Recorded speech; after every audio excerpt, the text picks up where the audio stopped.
Hey everyone, and welcome to History of Star Wars. Ooh. Today we're just going to spend a few minutes discussing a little theory, a little possibility. Yes. For the potential finale, I guess, of Mandalorian. Yep. Or maybe even season 3. Season 3 is probably slightly more likely, I think. Have they confirmed a season 3?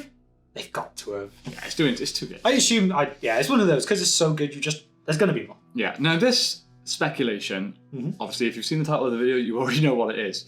But it's not just a possibility for Mandalorian now. It's also a possibility for the Ashoka spin-off. Yes. Especially.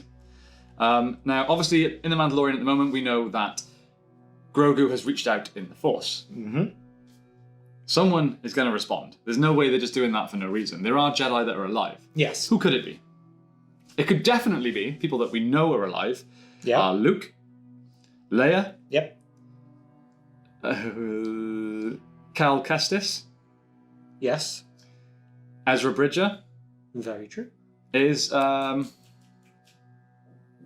Vos, is he alive? I believe so. I think they said he is a possibility. Yeah, I think he's not someone that we were ever shown. Yeah, so we've never really been introduced that much. Same as Barriss Offee, I believe. Yeah. I don't think we know her fate, do we? I don't think we ever witness it. Unless there's a comic somewhere that goes over it. I'm not 100% sure of. But no, I don't think so. Now, the only other person that could potentially return, we know that the Force is powerful. And, you can survive long falls. Who has had a long fall? Mace Windu. Yes. Now, this has been a popular theory for a long time. Not just in The Mandalorian, but also, obviously, in the sequel trilogy. Yeah. We didn't get it in that, which is a shame.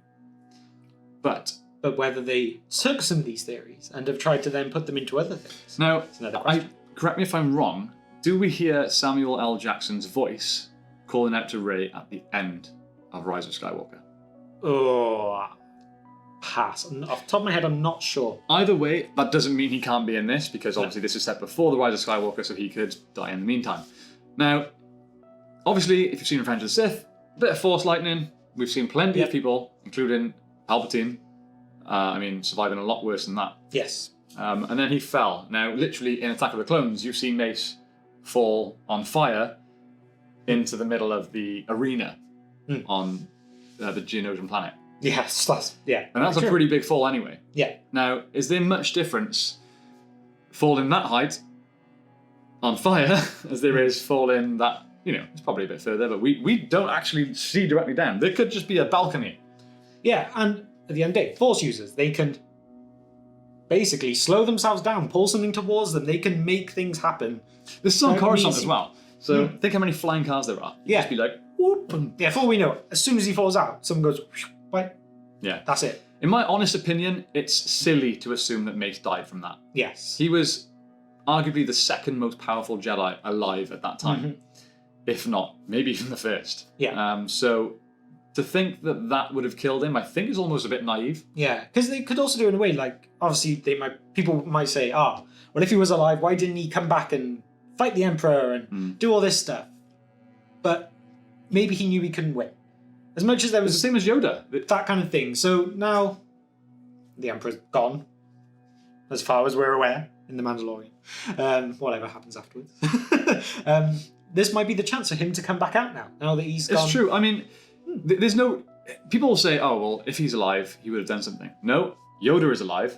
Wait, not at this point, but had been after episode 3, and he went into hiding. There's no reason to assume that Mace wouldn't have done the same thing. No. In fact, it's extremely likely. Yes, if he, for example, knew Yoda was still alive and knew he went to hide, then that would not be an encouragement for him to do anything different. It really would not. No, and when the person that killed you is now the Galactic Emperor, you're not really going to want to try and draw much attention to yourself. Now, if he's going out there hunting down stormtroopers and Empire generals and whatnot, then he's going to draw attention to himself, and it's not going to last long. No. So maybe plotting or waiting to find a call in the Force. Yeah. Especially because Grogu was at the Jedi Temple. He was a youngling, so he would know Mace. And then there are the stories about how did he get out? Did someone take him, like a Mace? for example? Did he sneak back in and take Grogu away? Yeah, and with Mace's relationship to Yoda, I think it's probably safe to say that Mace was the closest Jedi Master to Grandmaster Yoda. Yeah. I think he would have a almost like sentimental, is that the right word? Like connection with Grogu. Yeah. So it makes so much sense. And the more we're discussing this right now, the more I'm convincing myself that it's going to happen. And knowing Jon Favreau and Dave Filoni as well, they know their lore. They know what fans do and don't like. Obviously, it's very clear that they're very well clued up on that.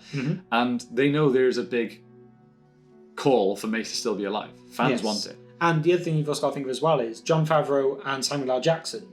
They've obviously worked on the Marvel films together. That's very true. Which, funnily enough, is also Disney. So, bringing them back together for something like this, it makes sense. And it's something that could easily be happening behind the scenes without anyone really knowing, because they're already friends. They've already worked together. So I think there's a lot of stuff going on that we still don't know about. And on top of all that, Sam Jackson has very publicly stated that he wants to return as Mace Windu. Yes. And another bonus, George Lucas has famously said, I'm okay with that. Yeah. The fact, Mace can be alive. Yeah, sure, why not?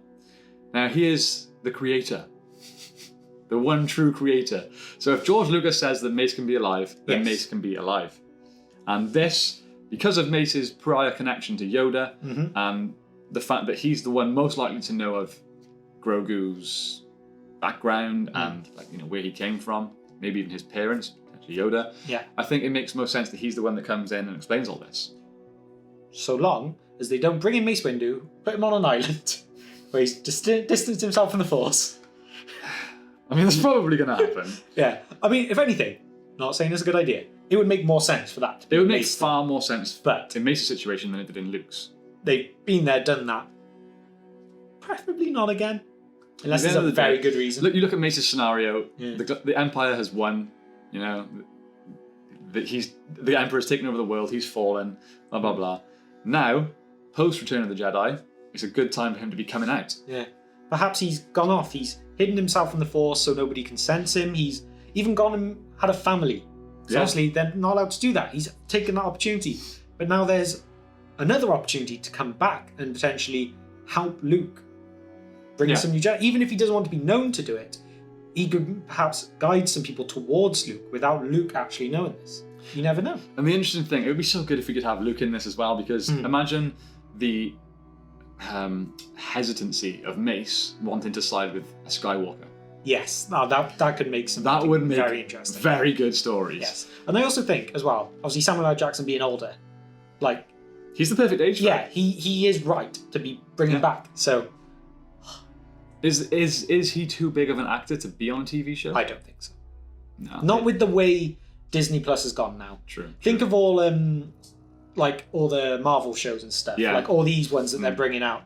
Yeah. I think at this point it's as good. And especially I think if not better. Also because of obviously everything that's happened this year, there's less movies in production. So I think people are more open to then going on to a TV show.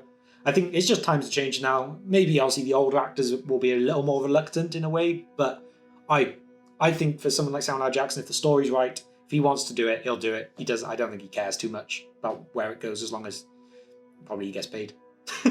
True, and I think he does have a connection with the character as well. Yes. So I think it's something he's openly said before how much he wants to come back, and he would have survived. So that shows everything that he would be willing to come back. Yeah. What did you guys think about this theory? Yes. I genuinely believe we just backed it up, explained why the story would make sense and why it would be damn strong storytelling. Yes. Obviously, the only, I suppose, grey area with this is, do we think it would happen in The Mandalorian or perhaps in something like Ahsoka?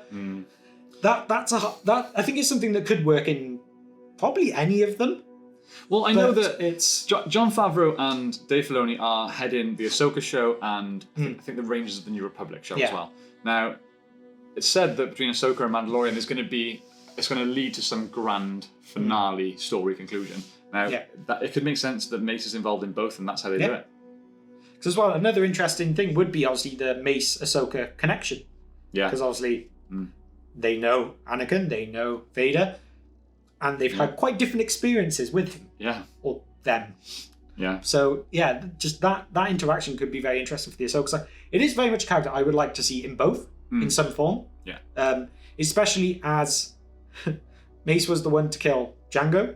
and now Boba's back, bringing him into that. Ooh, I didn't even think of that. It Yeah. makes even more sense now. So, like, I feel like that could be a really interesting aspect to it as well. I remember So- after episode 2 came out originally, I watched that, and after Mace killed Django and you see Boba with the helmet, Yeah. I remember thinking, oh, episode 3 is going to be years in the future and Boba Fett is going to be hunting down Mace. Yeah. That's going to be part of the story. Now, it makes way more sense now. Yeah, so imagine after all this time that somehow Mace has some grand sacrifice. Basically, like, Boba betrays Mando and goes after Mace because that is more important to him than anything he's got with Mando. And then, it's just... Because obviously the whole thing he said now, he will help Mando with whatever to return this child. He's in his debt now because obviously he got captured and everything. So, that imagine that going, like, I've sworn to you I will do this. But there's the Jedi that killed my father. So, which one you going Ooh, for? the drama. So basically, you heard it here first. Now, I think that video explains not just why Mace should be in The Mandalorian, but why he needs to be and will be in The Mandalorian. Yes. Come on. Definitely have faith. It would be a great idea. Let's talk about this down below in the comments. Let us Yes. know your opinion, your thoughts, your theories and speculations and predictions. That was a lot of words. Yes. Thank you yes. so much for watching, and we'll see you next time on History of Star Wars. Bye, guys. May the force be with you.